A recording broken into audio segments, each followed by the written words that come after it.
Nobody expected this matchup to exist. 1 week ago, Canada needed a 91st minute miracle just to stay alive. Play by Ocon on the strike from Eustachio! But I was actually shocked it went in, because the quality of this game, you never would have thought someone was going to control it on the edge of the box and bang it in the bottom corner. Days later, Morocco were only 1 minute away from elimination before forcing penalties and surviving once again. Chance to cross, numbers are in the box, and it comes up from it to goal! It's Issa Diop who ties the game! And the further it went on, the more it looked like Morocco were leaning into their performance over the 120 minutes and taking confidence from it that they deserved to go through. Both nations escaped. Both nations refused to die. One nation shocked the football world by reaching a World Cup semi-final 4 years ago. They have already had a taste of success at the FIFA World Cup, being the first African side to make it to the semi-final. That's a tremendous achievement in 2022. The other just won its first ever World Cup knockout match with a 91st minute dagger that sent an entire country into chaos. Now they meet with a place in the quarterfinals on the line. The craziest part? This isn't just another round of 16 game, because whoever wins tonight won't just eliminate the other. They might completely change the future of international football. 10 years ago, Canada were ranked 120th in the world. Let that settle for a second. 120th. Below Mozambique, below Fiji, a country that had never qualified for a World Cup in the professional era, whose domestic football scene barely registered globally, whose best player had to move to Germany at 17 just to get noticed. That country is now in a World Cup round of 16 on home soil. And so that's a big achievement for them, getting to the knockouts, getting to the last 16. They deserved it. And nobody in that squad looks surprised about it. That shift didn't happen overnight. And the provincial associations deserve a lot of credit for the coach development that is going on. So again, it's been a real team effort. There's now wonderful opportunities for boys and girls, men and women, to get to the next level, whether that's through university and college, and also through the professional ranks. It came through MLS academies producing players faster than anyone expected, through dual nationals choosing red and white over European passports, and through Jesse March building something that goes beyond tactics. He changed what Canada believe they're capable of. They might not be the best team in the world, but if you're a Canadian, you can fall in love with your team because you know under Jesse March, they're going to have a go.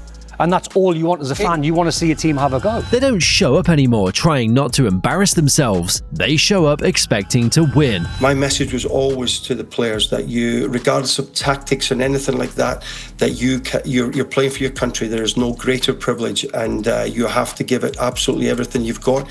And I have no hesitation in saying that these guys will do exactly that and give that jersey the pride that it deserves. The Eustachio goal against South Africa confirmed that. For 80 minutes, South Africa frustrated them, closed every lane, won every physical duel. Canada never panicked. They just kept pressing, kept believing, and eventually the game gave them one moment of space. Eustachio took it. That's not luck. That's a team that knows how to survive. I'm not sure what this Canadian team do. They don't dominate the ball. They're not really a counter-attacking side. Jesse Marsh's style when he was in England was a man-for-man type high press and energy. I didn't really see that in the game.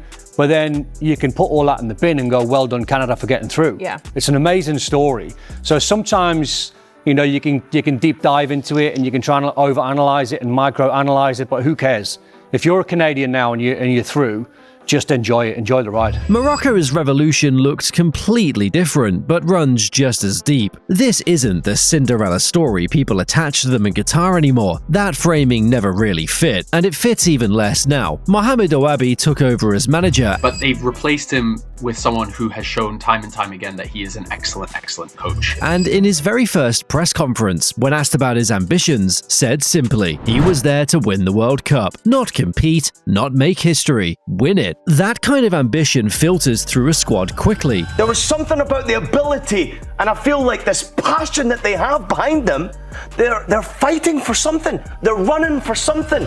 You see it in how Morocco press, how they rotate defensively, how they never stop running, even in the 110th minute against the Dutch. But this team right here, they can beat anybody. They seriously could beat anybody. The quality that these guys have in every position of the pitch speaks for itself. It speaks volumes. Bouaddi built this identity through diaspora recruitment, finding players across Europe who had Moroccan roots and giving them a home. Neil El Anoui, born in the Netherlands, chose Morocco. Issa Diop, who once trained with the French under-20s, knocked on the same door. Bouaddi reportedly went to his house personally to recruit him. The goal in the 91st minute against the Netherlands was his first for Morocco. Huge goal. Is it Diop? I mean, he's probably the biggest player on the pitch, to be honest. So here's where the collision gets interesting. Canada are playing with house money. Nobody put them here. There's no weight of expectation, no history demanding results, no pressure beyond what they put on themselves. Morocco are carrying something heavier now. For the first time in this generation, they arrive as the expected winners. They're running for something. It's inevitable this Morocco side will go deep in this competition. It's inevitable that this Morocco side might just be the first team to win a FIFA World Cup, and why not now? That role is new to them, and how they handle it will shape everything. Let's start on the left side of the pitch, because that's where this game gets decided first. Davies operates as Canada's left back, Hakimi as Morocco's right back. They play on opposite teams, but the same strip of grass, which means every time one goes forward, the other is right there. Davies isn't fully fit yet, came off the bench against South Africa, looked sharp in bursts, but not yet at that terrifying full-speed version. Hakimi, meanwhile, has been sharp all tournament, using his PSG experience to read transitions before they fully develop. Every time Davies attacks that channel aggressively, he risks leaving space in behind for Morocco to exploit on the counter. Every time he holds back to protect defensively, Canada lose their biggest direct threat. There's no clean answer. Whatever Jesse Marsch decides, there's a cost. Jacob Schaffelberg provides something different on the right, more direct running than technical craft, and he'll likely face El Anoui or whoever Morocco shift across. Canada's best chance of creating danger comes from exploiting transition windows fast, because Morocco's defensive shape resets. Here's what makes Morocco's defensive shape so hard to break. It's not just the back line, it's the midfield in front of it. Sofiane Amrabat does the dirty work that doesn't show up in highlight reels. He cuts passing lanes, wins second balls, and breaks up rhythm before attacks fully form. Azzedine Ouani glides through pressure and keeps possession moving. Against Brazil, that midfield collective forced 32 clearances. Brazil, a team that doesn't normally defend for their lives. They were defending for their lives against Morocco. That's what this unit does to elite opposition. Eustachio is Canada's answer. He reads the game better than anyone else in this squad, controls tempo, and makes the decisions that keep Canada's transitions coherent. If Morocco can neutralize him, force him deep, press him off the ball, make the game too chaotic for his intelligence to matter, Canada lose their ability to build anything. It becomes Route 1 football, which Morocco's centre-backs handle comfortably. Both teams have a finishing problem worth naming. Morocco have never taken a lead against the top side in this tournament. They equalized late against the Dutch, went to penalties, and won. To secede that much territory, you're almost like playing for penalty kicks. Whether the Dutch were tired or not as fit as the Moroccans, whatever it was, but Morocco in extra time were on the front foot and looked the more dangerous, and then once it gets to penalties. They controlled Brazil but didn't score much goals. Against elite defensive opponents, one goal is about their ceiling. Canada missed chance after chance against South Africa, and Morocco's defensive structure is considerably tighter than anything Brent Huffman's backline threw at them. You can't have that attitude, you've got to play to your strengths. And although Morocco and Canada will be a better footballing side and offer a lot more than South Africa did. If this stays 0-0 past 80 minutes, the conversation shifts immediately to Bono. He saves 27% of penalties he faces across club and country. He already saved the most important one against the Dutch. How are you telling me it is the World Cup round of 32? You have to save this for your nation. And bro just stood there and saved it with one hand. He didn't flinch, he didn't move, he didn't dive. He just stood there, got one hand out and saved the pen. In a shootout, Morocco hold a real edge. July in Houston doesn't help either team, but it specifically punishes high-press football. Morocco know this feeling from the inside. In Qatar, they were the team nobody was watching, the team with nothing to lose and no expectation pressing down on them. That freedom is partly what made the run possible. Walid Regragui's side moved through Spain, Portugal, and into a semi-final on the back of collective belief and zero fear of failure. Now Bouaddi's version arrives in Houston, as the side people expect to win. That's a different weight entirely, and it shows up in subtle ways, in how a team manages a nervy first 20 minutes, in how they respond to conceding first, in whether doubt creeps into a penalty shootout. Morocco haven't lost in regulation in nearly 2 decades. I would say Morocco's real power, superpower in many ways over the last 4 years has been the fact that they're so hard to beat. Like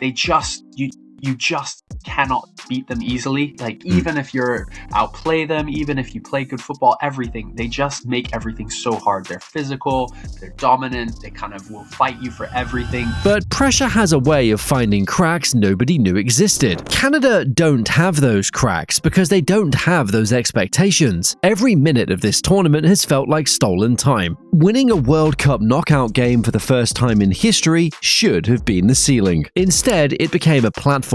That's the mentality Marsh has built. Not satisfaction, just hunger. When teams play with that kind of freedom, they're genuinely harder to prepare for. You can scout a system, you can't scout fearlessness. There's a bigger story running underneath all of this that the final whistle won't fully resolve. These two teams represent completely different answers to the same question. How does a country that wasn't supposed to compete at this level build its way in? Canada's answer was domestic infrastructure, MLS academies, youth pathways, creating enough local pipeline that players didn't have to leave at 15 just to develop. Morocco's answer was the diaspora, finding players across Europe who carried Moroccan blood and giving them an identity to play for, then building tactical structure so sophisticated that those individually scattered careers became a united force. Both models work, both are standing in a World Cup round of 16, but only one gets to keep going, and the one that does will have made the stronger argument for their approach. What actually separates these teams isn't talent, it isn't even tactics. Morocco have more experience in knockout football at this level. They've been here before, survived the pressure before,